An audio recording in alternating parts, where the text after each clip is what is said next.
Sejam bem-vindos. Está no ar mais um Revista Fevale Podcast On, uma produção dos acadêmicos de jornalismo da Universidade Fevale.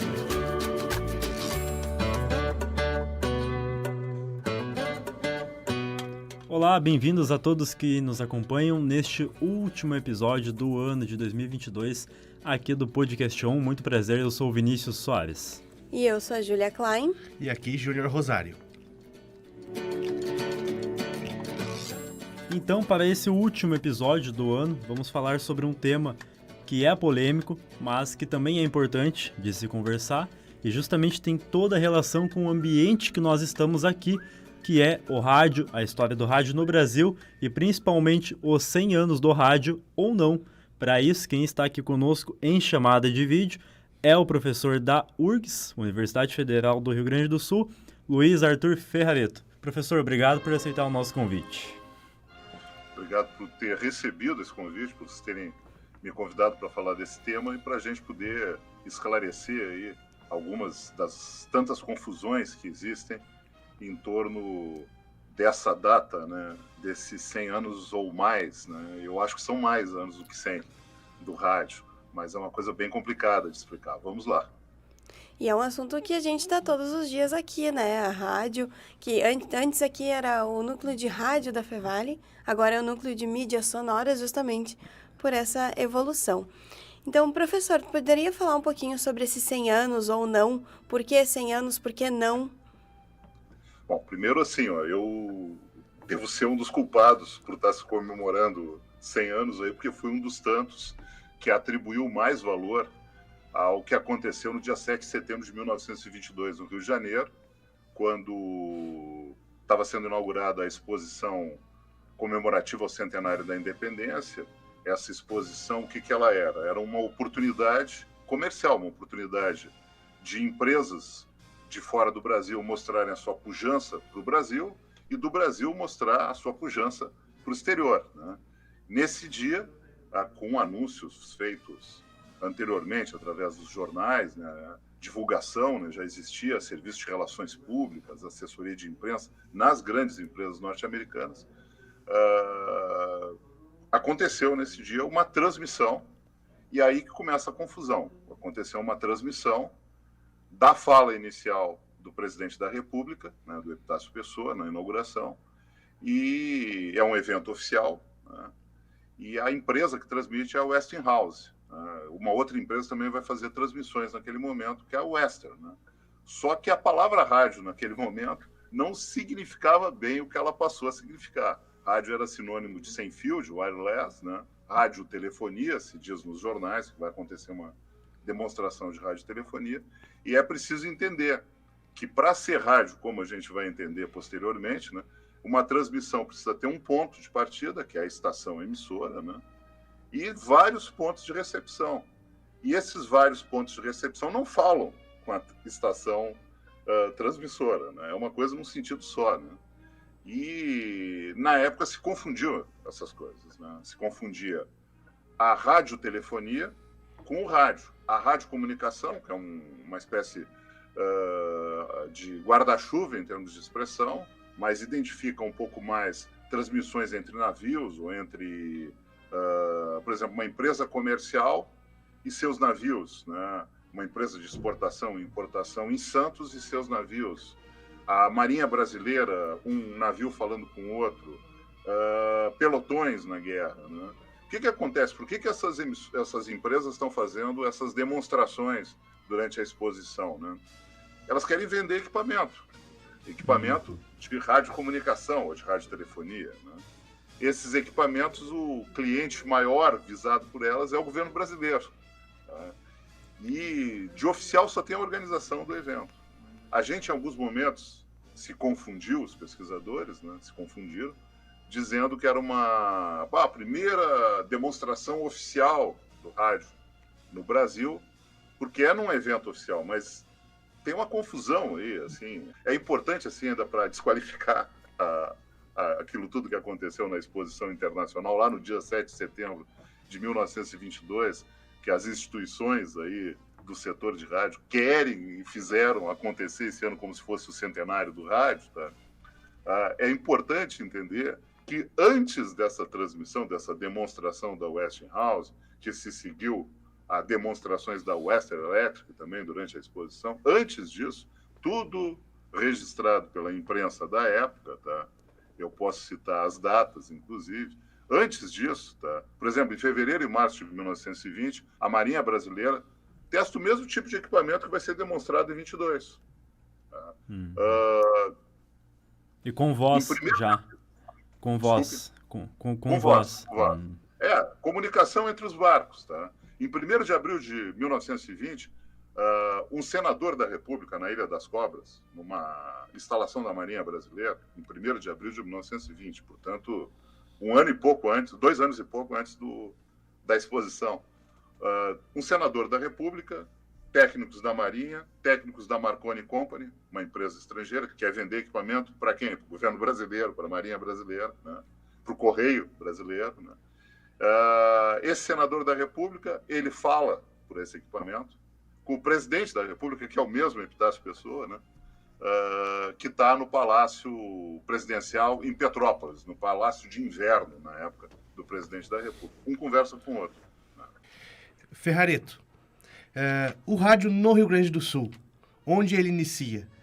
Eu te pergunto isso porque a Rádio Gaúcha esse ano completou 95 anos.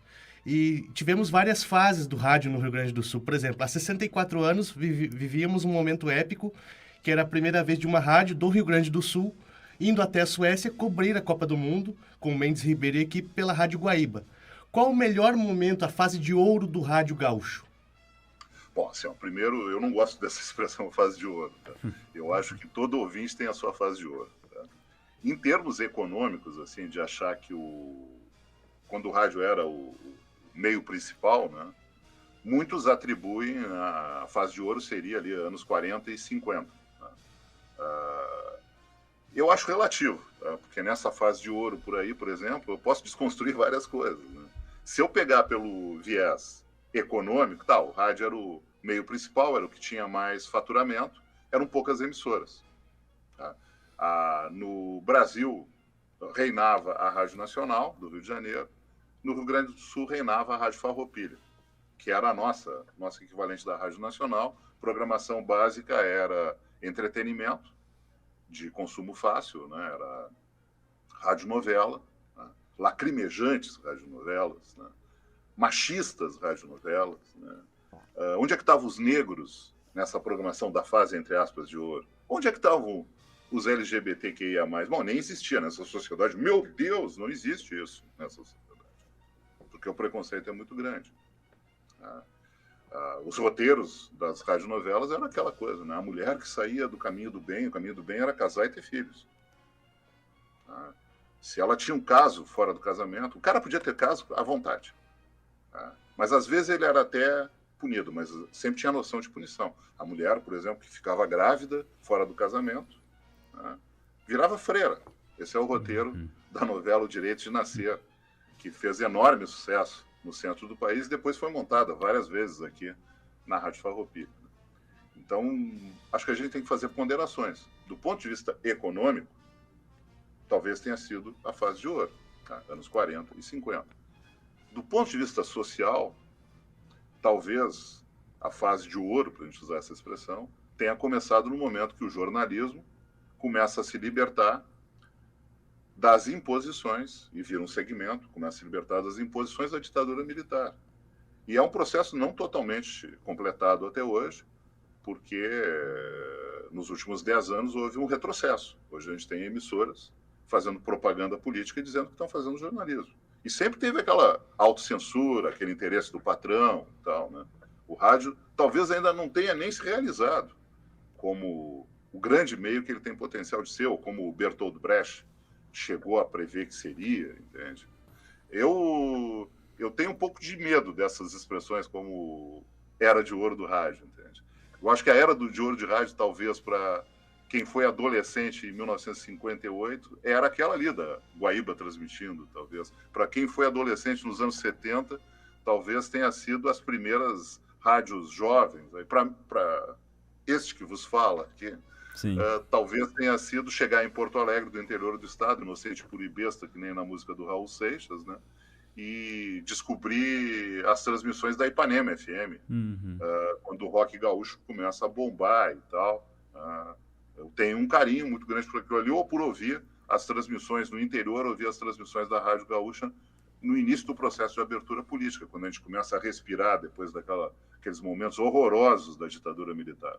Sim, mas aí, professor, eu te pergunto, já indo para o encerramento dessa primeira parte desse episódio sobre rádio no Brasil e 100 anos do rádio, que a gente já desmentiu, até continuando essa questão que o Júnior trouxe, que é aí a sua opinião, né, sobre qual é o momento do rádio dos anos 2000, 2010 para cá, relacionando com internet. Porque a gente sabe, essa é até uma pergunta que eu comentei antes que eu não iria fazer, que é se o rádio vai acabar ou não, porque a gente sabe que não vai acabar, até porque, que nem o Rinaldo comentou, alguém tem que noticiar que a internet acabou, e quem vai ser esse? Vai ser o rádio. Então, mas aí eu te pergunto a sua opinião sobre o rádio nesse momento com a internet, como ele fica. Não vou polemizar, tá? Eu acho que o rádio um dia pode acabar, não tenho como garantir que ele não vai acabar, e tem tecnologias de comunicação que já acabaram, como a telegrafia, né? O telegrama, por exemplo. Mas eu acho muito difícil que ele acabe em função de uma particularidade, que é a particularidade de eu poder realizar uma tarefa e escutar rádio. Isso aí faz toda a diferença, né? Nesse momento que a gente está vivendo, primeiro, assim, é bastante tempo a gente falar do rádio e da internet, né? Dos anos 90 até hoje. Tem um choque inicial do rádio amedrontado, como tinha sido amedrontado em relação à televisão. Tem um momento em que ele descobre que a internet é uma nova forma de transmissão e uma nova forma de receber conteúdo, e isso aí vai facilitar a vida do rádio, né? E as pessoas começam a ouvir rádio conectadas, né? Que é um momento muito bacana. E tem um momento que eu acho meio ruim, né? Mas não é só do rádio, que é a dependência da sociedade humana em relação às redes sociais, né? E o rádio começa a depender, se submeter a uma lógica das redes sociais, que não é legal, né?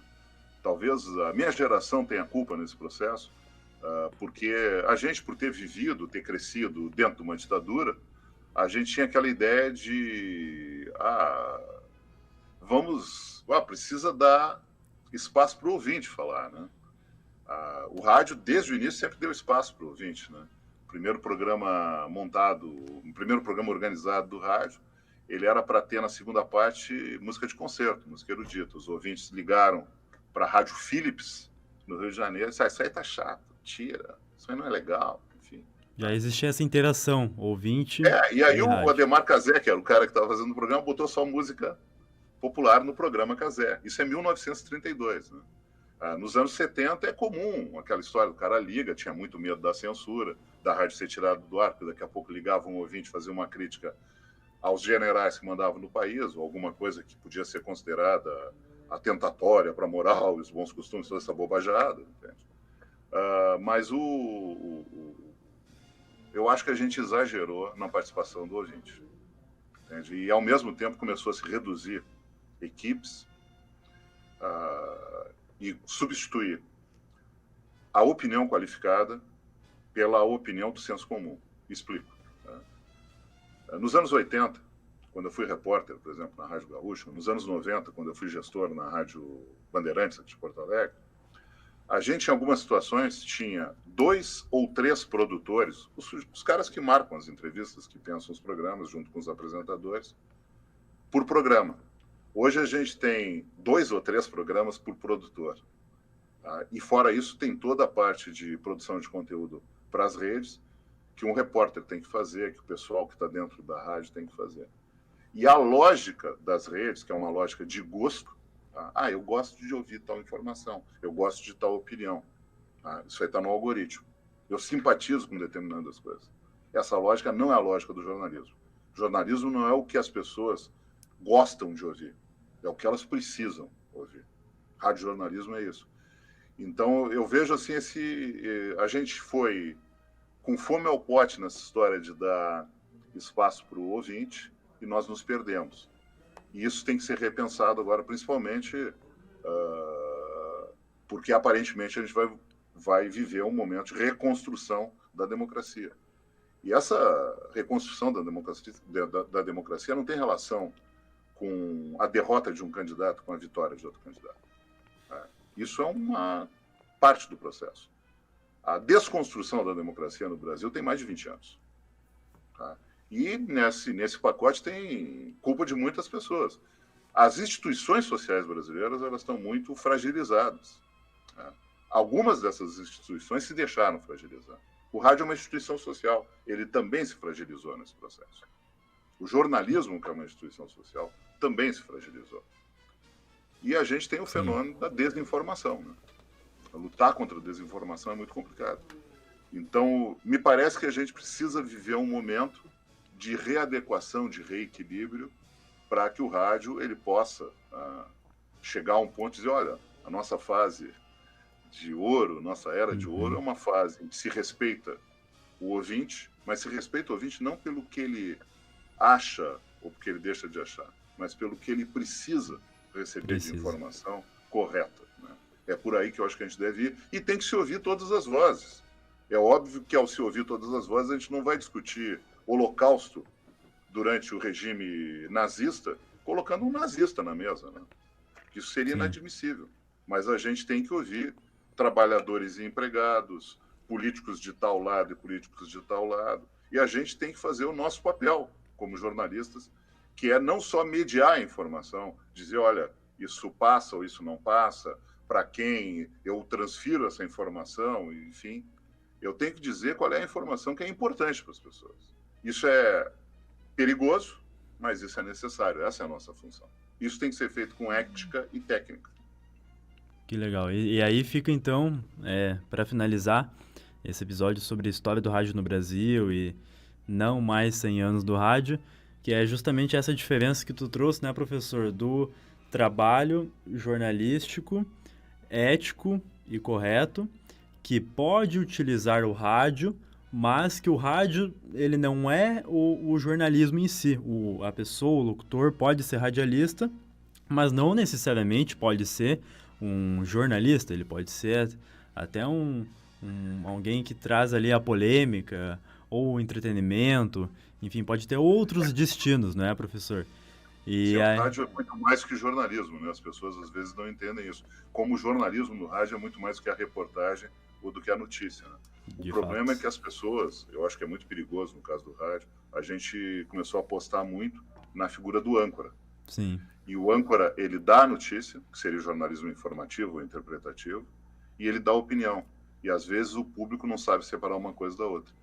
E infelizmente, né, o entretenimento, às vezes, ele também se mistura de forma inadequada. Agora, rádio é entretenimento, rádio é jornalismo, rádio é publicidade, rádio é formação, rádio é educação, rádio é uma série de coisas.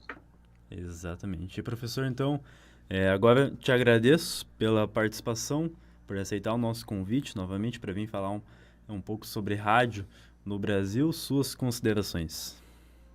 Não, eu acho que é uma oportunidade muito interessante essa, até falei demais aí, tá? Queria ter ouvido mais vocês, né? Mas, assim, eu acho que é importante a gente ter em mente o que é o rádio correto. Né? Muita gente faz julgamento ideológico a respeito do rádio, quando bastaria fazer um julgamento técnico e ético. A gente tem uma técnica do jornalismo, uma forma de fazer, constituída, historicamente constituída, e a gente tem o código de ética da profissão de jornalista.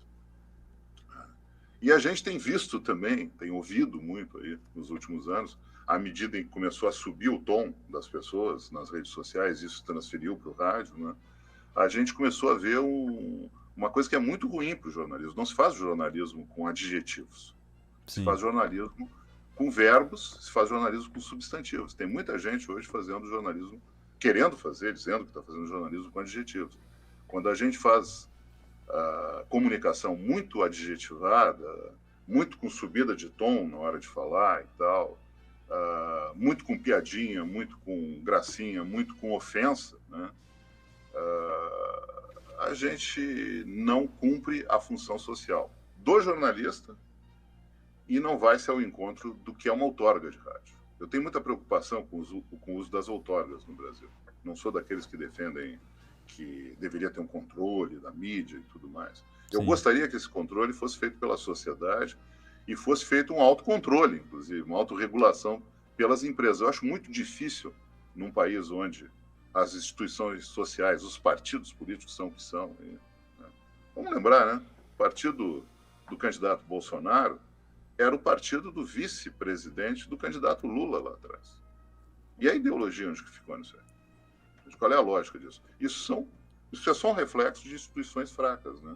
Sim. A gente precisa, para saber qual é o futuro do rádio, a gente precisa saber qual é o futuro da sociedade brasileira. E o futuro da sociedade brasileira também passa por um rádio bem feito, o investimento em pessoas, não só em tecnologia, passa pelo podcast, que é um primo do rádio, né? Passa por a gente pensar de uma forma ampla, pensar em igualdade, pensar em espaços para pontos de vista divergentes dentro das emissoras de rádio, dentro dos grupos de comunicação. Essa é a democratização que a gente precisa fazer. Sim. Então, para quem está nos acompanhando, né, professor, a gente vai continuar falando mais sobre rádio, mas novamente obrigado pela sua participação. E para quem nos acompanha então no YouTube e no Spotify, fica aí que vem mais sobre rádio no Brasil. E continuamos aqui falando sobre rádio no Brasil, agora com a professora, ex-professora aqui da Universidade Fevale, Neuza Ribeiro. Professora, tudo bem? Bem-vinda. Olá, boa tarde, bom dia, boa noite. Estamos, só para a gente localizar, estamos no final de 2022, no mês de dezembro, no início do mês de dezembro. E para a gente localizar bem essa condição de tratar sobre a importância do rádio, a importância do ensino do rádio ou de como se faz rádio profissionalmente,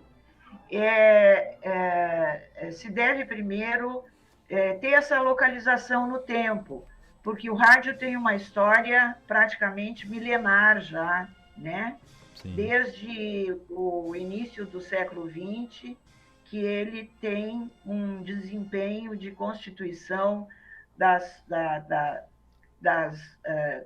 conjunturas, da movimentação e das vivências que a sociedade vai desenvolvendo.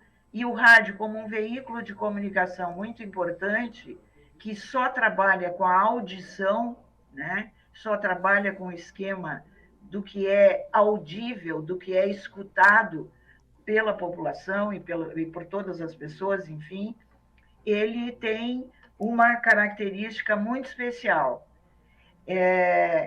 onde a fala é importante, a organização do pensamento é a coisa mais significativa na estruturação da transmissão da informação, e, ao mesmo tempo, ele também mexe com caminhos que vão desde a condição de transmitir mesmo a informação, transmitir música, transmitir questões que fazem parte da vivência diária da sociedade. Como é ensinar os acadêmicos a fazer radiojornalismo? Isso é muito bacana, muito boa a tua pergunta. É muito bacana, porque nesse momento estou falando com vocês três que são estudantes, né, de cadeiras que trabalham com rádio, é isso? Isso. Pois não. Então, o que é interessante é que há um despertar, na medida em que a gente começa a trabalhar os temas do rádio nas disciplinas que são colocadas no currículo de jornalismo, principalmente no currículo de formação acadêmica, assim como vocês estão na universidade, etc., é muito bacana porque isso vai despertando nos estudantes o desejo de aproveitar essas tecnologias nesse aprendizado cada vez mais. Então, a curiosidade, a formulação de novas propostas, né, de novas discussões, o que se pode fazer no processo de transmissão, o que se pode criar. E é muito interessante porque a gente fica, por exemplo, no meu modo de trabalhar, quando eu estava dando aula, eu puxava bastante pelas questões históricas inicialmente. E depois a gente ia fazendo exercícios e práticas, até que os estudantes vão adotando e dominando essas práticas, exercitando a voz, exercitando propostas de rádio, de programas de rádio, elementos assim que e a gente vai mostrando aos estudantes as possibilidades que existem e cada vez mais ricas, inclusive, com essas novas tecnologias, né? O pessoal aqui comentou que tu pegava bastante no pé dos alunos, então, até já aí fazendo suas considerações, quais conselhos que tu pode dar, tu que já não está mais aqui em sala de aula, mas que ainda tem uma carga educativa gigante, quais conselhos que tu pode dar para esses alunos que estão aqui estudando rádio e o jornalismo como um todo? Olha, como é teu nome, querido? Vinícius, Júlia e Júnior. o nosso outro Júnior. Certo, Júnior. É interessante e já vou agradecendo que vocês tenham me ligado, me procurado para conversar um pouquinho sobre a produção radiofônica. Eu digo o seguinte, eu acho que aos estudantes que estão nessa sequência de aprendizados e que queiram realmente fazer um bom jornalismo, e aí a gente puxa para aquela história de que hoje a gente já vê uma perda de qualidade imensa na questão profissional jornalística, né? Que os veículos de comunicação deixam de seguir, assim, às vezes, uma base de formação muito qualificada, que há muitos anos vem se desgastando, né? Sim. Apesar de que o uso dessas novas tecnologias que a gente tem hoje tem enriquecido muito o aprendizado dos jovens estudantes. Mas há uma contradição aí, porque se desperdiça na evolução dos equipamentos um conceito quero dizer assim, de valor, de ações e discursos que devem estar bastante qualificados ainda no contato e na formação da nossa sociedade em geral.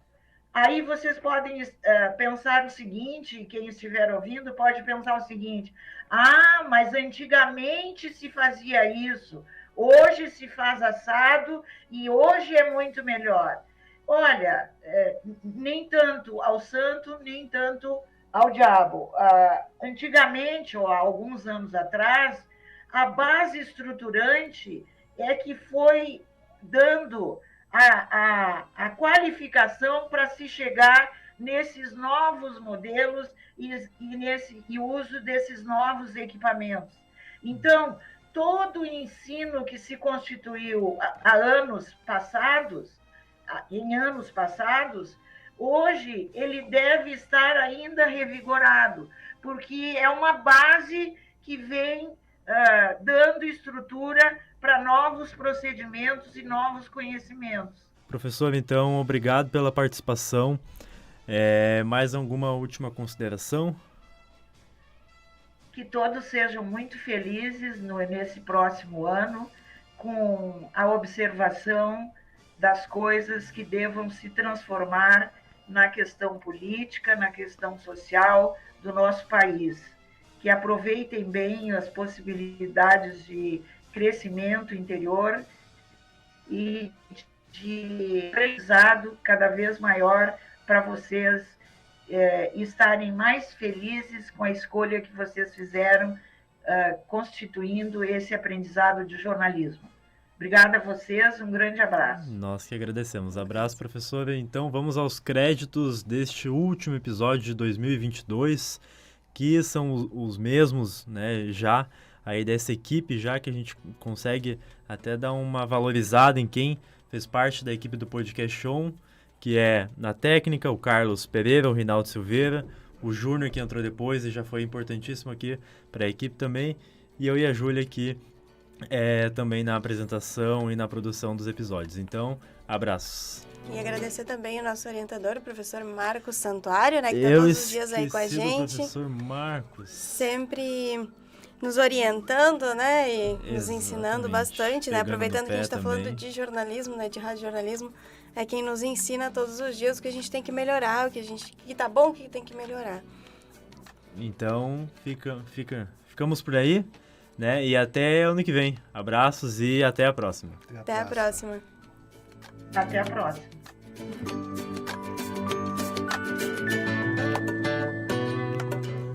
Você ouviu o Revista Fevale Podcast On, uma produção dos acadêmicos de jornalismo da Universidade Fevale. Muito obrigado pela sua companhia e até mais.